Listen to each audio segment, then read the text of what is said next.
আজকে বাড়িতে বানিয়ে ফেললাম তাল দিয়ে তাল কাঁকড়া। এই বিশ্ববিখ্যাত রেসিপিটা কে কে খেয়েছো বন্ধুরা, ছোট্ট করে কমেন্ট করে জানিয়ে যাবে।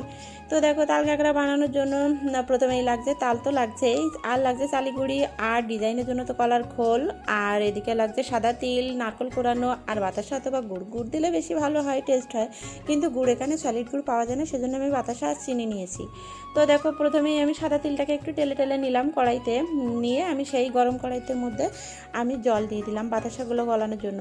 বাতাসাগুলো গলে গেল, একটু চিনিও দিয়েছি, আর এদিকে দিয়েছি দুটো এলাচ একটু গুঁড়ো গুঁড়ো করে দিয়েছি, আর একটু স্বাদ মতো লবণ। নারকেল কোড়ানোটা দিয়ে দিলাম, আর বলক এসে গেছে আমি তার মধ্যে দিয়ে দিলাম তালগুলো বলক এসে গেছে, আমি দিয়ে দিচ্ছি চালিগুড়িটা দিয়ে আমি সুন্দর করে ডো তৈরি করে নিলাম। নিয়ে আমি একটু কিছুক্ষণের জন্য চাপা দিয়ে রেখে দেবো। এটা যেহেতু এটা এত অনেক গরম, সেজন্য এত গরম মাখানো যাবে না, সেজন্য আমি কিছুক্ষণের জন্য চাপা দিয়ে রেখে দিয়েছি একটু ঠান্ডা হওয়ার জন্য। মানে কিছুক্ষণ বাদে আমি চলে এসেছি কড়াইটা নিয়ে, আমি এটাকে মেখে নেব। তো এখনও দেখো কী পরিমাণে গরম, আমার হাতটা কত লাল হয়ে যাচ্ছে, হাত দিতে পারছি না।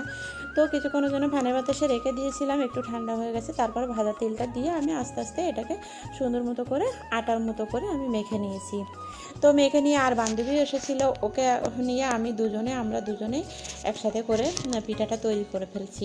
দেখো, পিঠাটা তৈরি করার জন্য আমার কলার খোলটা একটু কেটে নিতে হবে। ডিজাইনটা এখানেই তৈরি করব, যেহেতু কলার খোলটাতে তৈরি করলে কলা একটা আলাদা রকম ফ্লেভার আসে, সেই জন্য কলার খোলটা দিয়েই করব।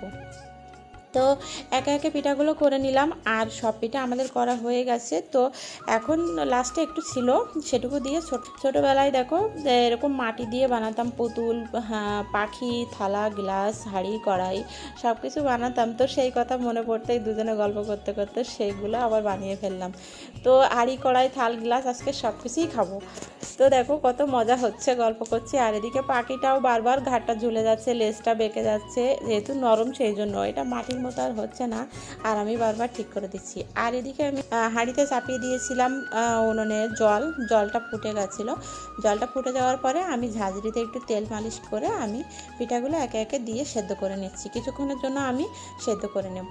তো চাপা দিয়ে দিলাম, আর ছিদ্রটা বন্ধ করার জন্য একটা লবঙ্গও দিয়ে দিলাম, দিয়ে আমি 5-7 মিনিট মতো রেখে দিয়েছিলাম।